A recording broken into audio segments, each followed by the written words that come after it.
Avada Kedavra. Avada Kedavra is the killing curse, a spell that embodies the darkest side of wizardry. Its purpose is simple, to end life instantly, without pain and without defense. The caster's goal is absolute, domination through death. It requires no physical damage, no wound, and no visible mark, which is exactly why it strikes fear so deeply. What drives its creation and continued use is the pursuit of unchecked power. For those who believe their authority is unquestionable, Avada Kedavra is the ultimate tool to silence opposition. The obstacle, however, is not the spell's complexity. Unlike many advanced charms, it demands no intricate wand movement, no elaborate incantation beyond the words themselves. The real barrier is moral. Only a wizard fully intent on murder, with a will strong enough to desire another's end, can produce it. This means hesitation, doubt, or conflicted feelings render the curse useless. That requirement makes it both chillingly simple and uniquely unforgiving. The stakes are immense. Misuse brands a wizard as irredeemably dark, while success leaves irreversible consequences. There is no counter curse, no shield charm that can block it. Hogwarts forbids it not just because it kills, but because teaching it would normalize an act that corrodes the very idea of magic as a force for knowledge and protection. Crucio. Crucio, the Cruciatus curse, is designed not to kill, but to break. Its purpose is to inflict unbearable pain on a victim, bypassing both body and mind's natural defenses. The caster's goal is pure domination through suffering, forcing compliance, extracting information, or simply expressing cruelty. For dark wizards, the motivation is control. Pain becomes a language, a way to remind the victim of their helplessness. The difficulty lies not in the mechanics of the spell, but in the psychology of the caster. To cast Crucio effectively, the wizard must genuinely want the target to suffer. Any hesitation, pity, or divided intent will weaken the curse, turning it into little more than a sting. That emotional demand separates ordinary duelists from those willing to step into the depths of sadism. The stakes are horrifying. Sustained use of Crucio can cause permanent damage, shattering sanity, eroding identity, and leaving the victim in a state of irreversible torment, as seen with Frank and Alice Longbottom. Hogwarts forbids its teaching because normalizing torture would poison the foundation of magical ethics. Beyond killing, Crucio demonstrates the capacity for cruelty that magic can enable, and that lesson is too dangerous for students to practice, let alone master. Imperio. Imperio, the Imperious Curse, is one of the most insidious pieces of dark magic ever created. Its goal is not to wound or kill, but to strip away free will itself. When cast successfully, the victim's mind is overridden, leaving them a puppet who obeys without question. The caster's motivation is absolute control, whether for forcing obedience, committing crimes through another's hands, or ensuring loyalty without choice. A strong-minded witch or wizard can fight the curse, though doing so requires immense focus and mental strength. Most, however, succumb easily, their thoughts dulled until they follow commands as if they were their own. This duality, its seeming simplicity versus its hidden weakness, makes Imperio both terrifying and fragile. Under its influence, victims may commit atrocities without awareness, yet they remain legally responsible. During Voldemort's rise, Imperio was the weapon that blurred guilt and innocence across the wizarding world, leaving courts unable to separate true allegiance from forced obedience. At Hogwarts, the curse is forbidden because it corrupts the very foundation of identity and choice. To teach it would be to sanction slavery of the mind, something more dangerous in many ways than death itself. Fiendfire. Fiendfire is a living inferno, conjured flames so powerful they take on the shapes of beasts that hunt and consume anything in their path. The spell's purpose is destruction on a scale few other magics can match. It devours not only flesh and bone, but objects imbued with magic, even Horcruxes. Those who dare summon it usually seek absolute annihilation, whether of enemies, evidence, or entire places. The problem is control. Once released, Fiendfire answers to its own hunger more than to the caster's will. Only the most experienced and reckless dark wizards can hope to guide its movement, and even they risk being consumed by the blaze. What makes it even more dangerous is its persistence. Ordinary water or extinguishing charms cannot touch it. The fire grows, shifts, and adapts, turning an intended weapon into a rampaging force of nature. The consequence of failure is total devastation. In moments, Fiendfire can reduce buildings, forests, or entire battlegrounds to ash. At Hogwarts, teaching it would be unthinkable, not because students lack the power to summon it, but because once unleashed, no classroom wall could contain the chaos. To study fiendfire is to stand at the edge of a cliff, knowing that one slip could burn everything to the ground. Sectum Sempra. Sectum Sempra is not an ancient curse passed down through grim tomes, but the invention of one student, Severus Snape. Conceived during his school years, the spell's purpose is violent precision, invisible slashes that cut into flesh as if a sword had struck. Its intention was never defense but attack, designed by a young wizard fascinated with power and vengeance. The motivation was deeply personal, an arsenal for someone who often felt powerless, a weapon that could wound without warning. The true danger lies in its effect. Unlike a jinx or hex, Sectum Sempra doesn't simply stun or disarm, it maims. The victim bleeds heavily, and without immediate magical intervention, the wounds can be fatal. Even Snape was one of the few who understood how to heal the damage, leaving others helpless once the curse struck. This imbalance between how easily it can be cast and how impossibly difficult it is to undo makes it uniquely perilous. If misused, the outcome is brutal. Harry Potter himself learned this in his duel with Draco Malfoy, where a moment of desperation nearly turned to tragedy. Hogwarts bans it because it is a blade disguised as magic. Teaching it would not just risk injury, but encourage students to wield lethal force in moments where restraint is needed most. Mors Morta.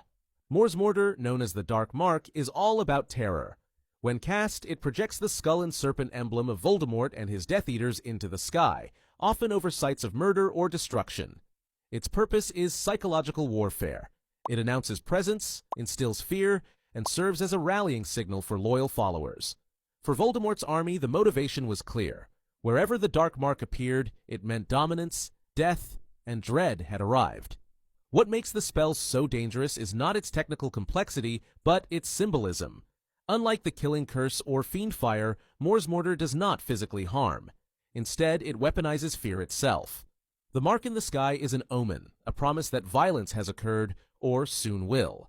Even after Voldemort's fall, the appearance of the Dark Mark sparked panic, showing how a spell could linger in collective memory long after the war. Infurious Animation.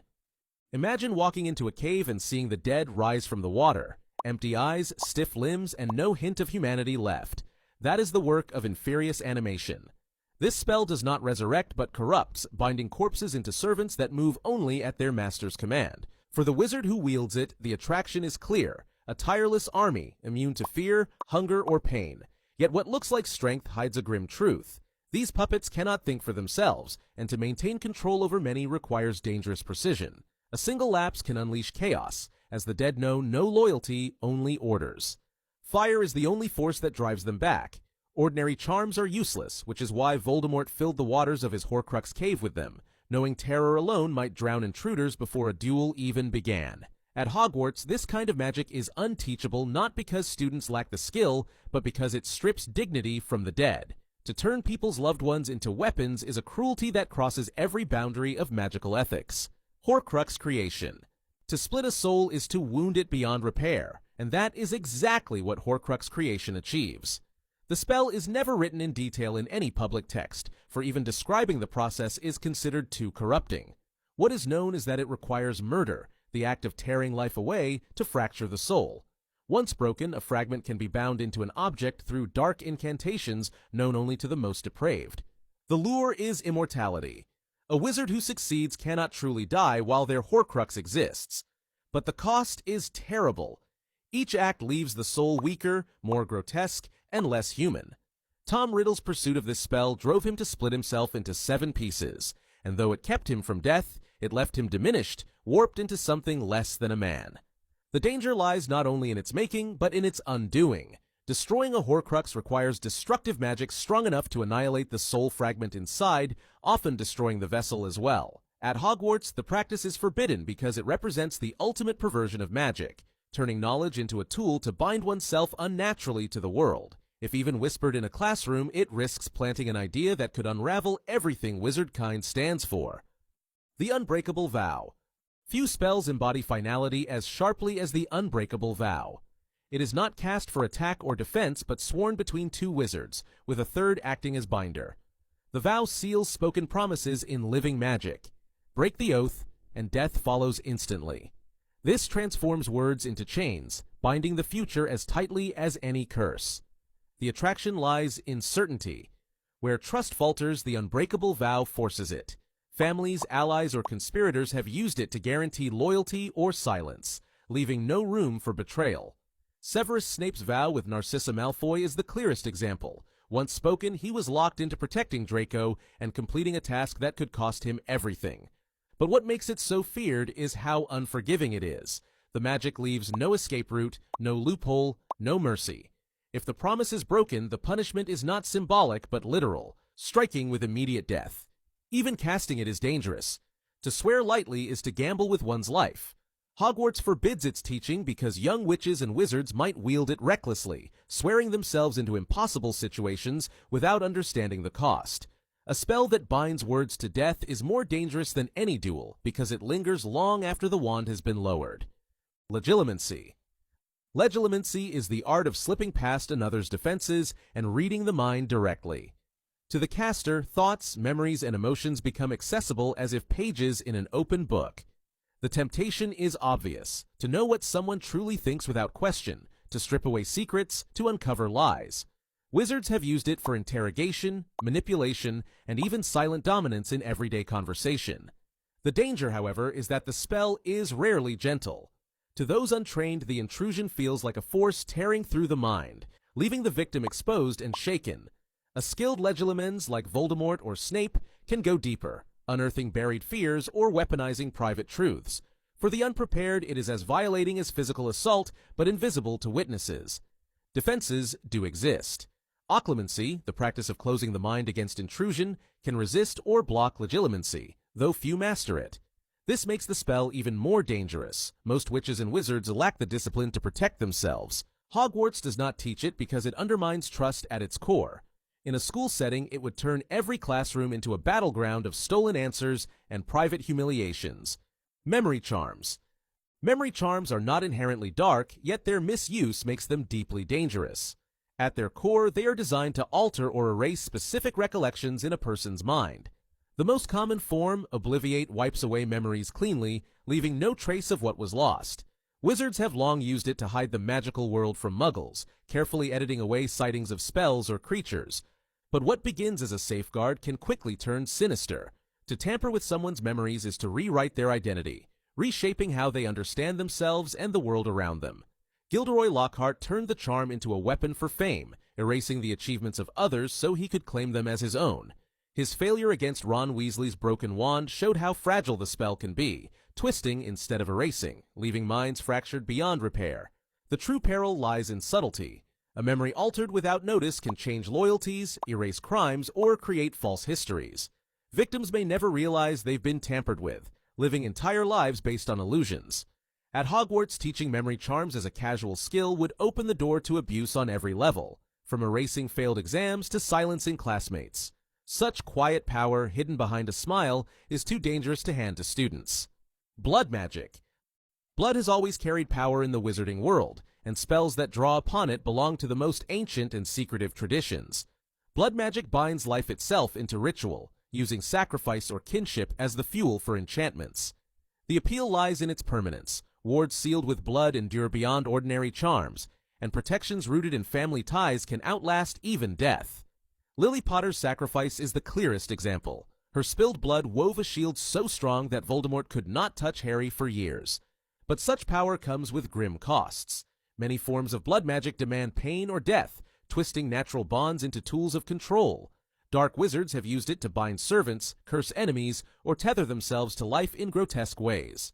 Unlike charms or curses that can be dispelled, blood rituals linger, etched into the very fabric of the person or place they touch. The danger is that once invoked, blood magic rarely allows reversal.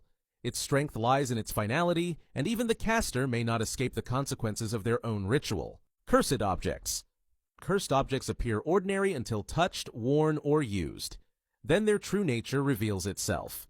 The charm behind them is crafted to bring misfortune, injury, or even death to anyone who interacts with them. For the creator, the goal is often subtle harm, to punish thieves, ensnare victims, or spread chaos without being directly present. Borgin and Burkes thrived on trading such items, their shelves stacked with cursed necklaces, biting cabinets, and hex trinkets designed to ruin lives quietly. The danger is in their disguise. Unlike openly cast curses, a cursed object waits, silent and patient until curiosity or necessity triggers it. Victims rarely see the attack coming, and identifying the source can take time even for skilled curse breakers. Some objects resist detection entirely, requiring advanced magic just to reveal the danger woven inside them. The consequences are often unpredictable. A cursed necklace meant for assassination nearly killed Katie Bell, while other artifacts lingered for decades, passing from one hand to another and leaving trails of suffering. Hogwarts forbids the practice because even a small mistake in crafting can backfire, harming the creator as easily as the target. Teaching young wizards to lace everyday items with malice would turn every common object in the castle into a potential trap. Maledictions. Maledictions are long-lasting hexes that cling to a victim, warping their body or life in ways ordinary counter-curses cannot easily undo. They are not quick attacks like jinxes or curses, but lingering afflictions that may last weeks, years, or even lifetimes. The infamous blood malediction that afflicted Astoria Greengrass is one such example. Passed down through her family line, it weakened her body beyond healing. For those who cast them, the appeal lies in their endurance. A duel ends, but a malediction continues to haunt the victim long after the wand has been lowered. Some are crafted to disfigure, others to debilitate, and some to shorten life itself. Unlike spells that leave obvious marks, maledictions often settle quietly, their effects unfolding over time in ways that make them difficult to trace back to the caster. The cruelty of maledictions is that they rarely end cleanly. A healer may be able to ease symptoms, but the curse often resists full removal, leaving scars of magic that never fade. At Hogwarts, teaching their design would mean giving students the ability to create suffering that outlasts any detention or punishment. Magic meant to linger in cruelty offers no lesson but harm, which is why it remains locked firmly in the realm of the forbidden. A curse that kills without fail, a spell that leaves no defense. Yet even Avada Kedavra has moments where it did not act as expected. From Dumbledore blocking it in the Ministry, to Harry surviving it in the Forbidden Forest, the killing curse has a history of strange exceptions. To see every time Avada Kedavra behave differently, watch this next. Snape. Severus Snape. Dumbledore! Snape.